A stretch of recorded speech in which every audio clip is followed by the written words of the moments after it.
Dave, what was the thought process of Ben Rortford starting and having Will come off the bench tonight? I think the thought was similar to game one.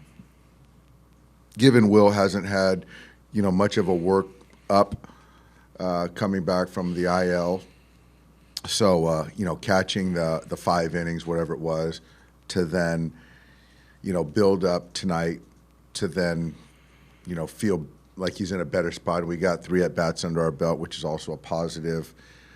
Came out of it feeling good, which is encouraging. And then, if we continue to trend, then, having him start game 3 if it still looks good.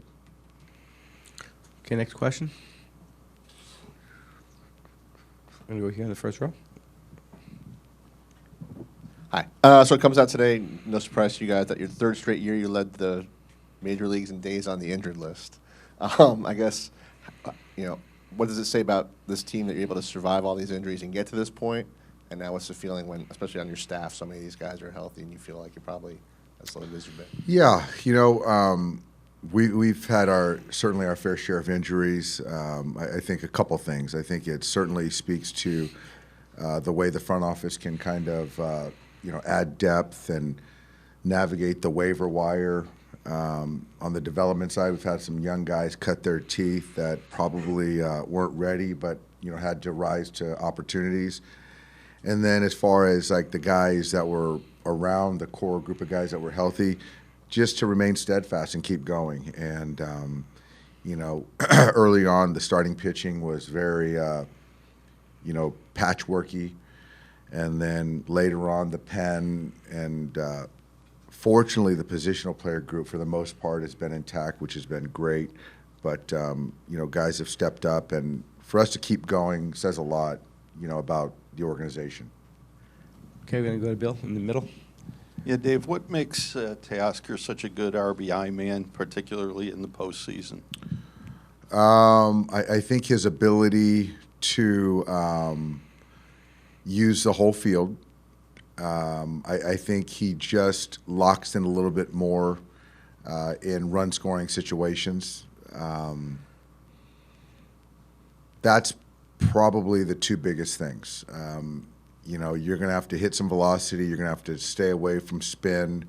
And to do that, you got to be able to use the whole field. A lot of RBI guys have to be able to do that or do that. And I just think, again, his focus is just more heightened, in those spots and then also in the postseason. And why was that lacking for such a large chunk of the regular season then? I think it's just there is some part of it where I think some of the injury part of it, he injured his groin, I think, in Kansas City, and coming back from that might not have been 100% coming back. And also, I think that's part of it, a lot of it, but also I just think that the focus is more heightened. It just is. Over here on the right, second We row. saw you deploy Glass now for multiple innings in Game 1. Could we see that out of Emmett Sheehan or Clayton Kershaw as well? Yeah, I think so. Certainly Glass is off the table for tonight, but Clayton or Emmett, certainly viable options, yes. Hey, Doc, you've played in some hostile environments, New York, Boston, and you managed in some as well. What's your advice to Blake about pitching in an atmosphere like this, in a game like this? He's pitched in a lot of big spots and environments, hostile environments, and so for me, I got no advice for him. I think he's really focused on just doing his job, and like most greats, when they get to performing or competing, all that noise drowns out. It really does. Okay, we're going to go right here in the front. You guys have faced Luzardo a couple times in the regular season, and he's had deeper outings. What's made him effective against your lineup? And do you expect that he might have the chance to go deep in the game, or maybe the Phillies go with a quicker hook? Yeah, he's good. He's good. It's velocity. There's changeup, really good changeup that he's been successful with us. He pitches, backwards at times with JT behind the plate. There's a sweeper slider that he tries to get for Chase, but Three-pitch guy. I'm sure Rob has a lot of trust in him. We're expecting him to go long, and our lineup kind of reflects that. But I expect us to take good at-bats. Really good pitcher. But I feel like we got a good game plan tonight.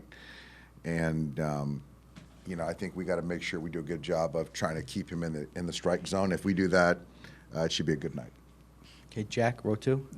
Following up on Will real quick, was there any residual effect coming out of the game the other night with how his hand was feeling, or did he feel how you guys wanted him to? He felt how we would hope. He had hoped. There was a little bit of soreness, but just overall, like good soreness, with his entire body. The lineup, like we asked you a lot down the stretch about flipping a switch and when that would happen. Like, was there ever a point where you were worried that wasn't going to happen, or did you kind of look at the makeup and the veteran nature of your lineup and kind of trust that they could get to the place they needed to be once you got to this part of the year? I was certainly counting on the veteran players that they would stay the course, because the offense has been good for quite some time now. My only concern was letting some of the pitching woes affect them.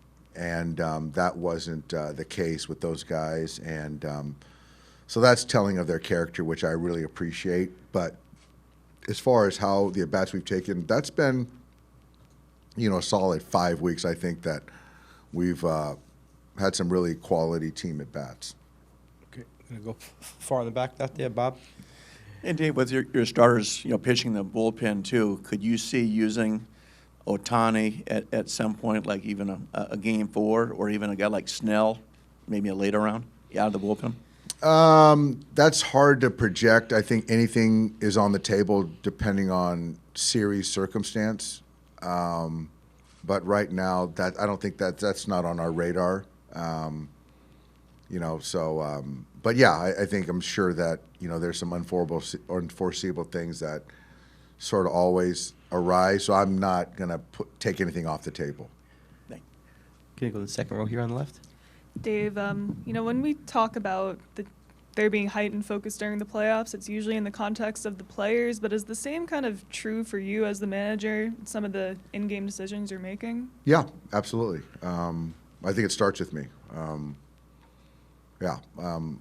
Just decision making, making sure I'm in tune with the players, how they are emotionally.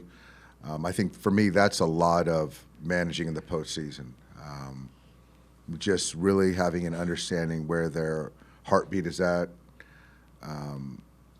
how you expect them to respond to certain situations, being prepared for certain situations, and then making decisions, with that information. But it has to be. It is.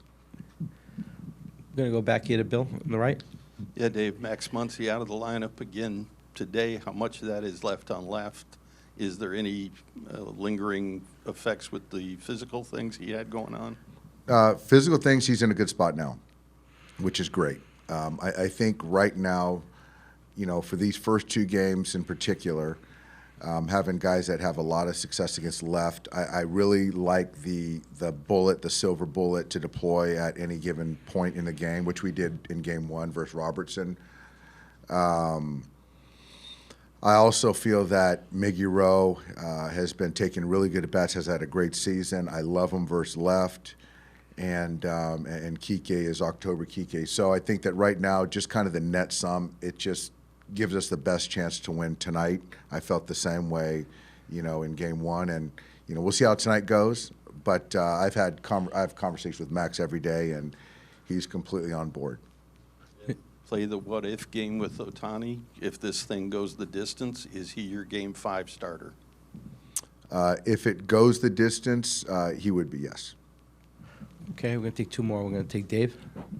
Dave, 2 questions for you. Is Yamamoto ready to go for game 3? And as far as tonight goes, the dynamic between Snell and that lineup, he's had success. What's he got to fight against? Does he have to pitch to strengths? How does that work in a game like this? I think,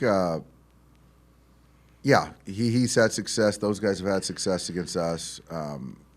as far as Luzardo. I think it's just more of the strengths part of it, but it's also kind of not being, and I mentioned this the other day, it's just not being predictable because with the postseason, there's just a lot more scouting. So, your errors are more highlighted. So I do think that kind of mixing and matching speeds, locations is really important. And the thing that's good about Blake is he has 4 different pitches. So he has a lot of weapons to get the right-hand hitters out, the left-hand hitters out. So, I like where Blake's at. I like where he's throwing the baseball. And, I feel good about our club tonight. Yamamoto start game 3, yes. Okay, we're going to finish up here with Fabian on the left. Yeah, Dave. Like you said, you guys were swinging the bats better going into this October. But is there anything like just game planning wise or approach wise, or have you figured out something offensively for you guys this postseason and last postseason that conduces to better offense, more consistent offense than maybe the 2 postseasons preceding it? I think that there's a little bit of, coming and playing for something, a postseason berth, a division, playing till the end of important games. I think that's kept our focus offensively. Not having 5 days off, playing real baseball games has kept our focus. And then the last part, probably the most important part, is that the guys are just bearing down and have bear down with their bats, winning pitches, taking walks, hitting to all fields. Those are things that, play in the postseason. And we've done that for quite some time. So I think it's just sort of bleeding into, right now.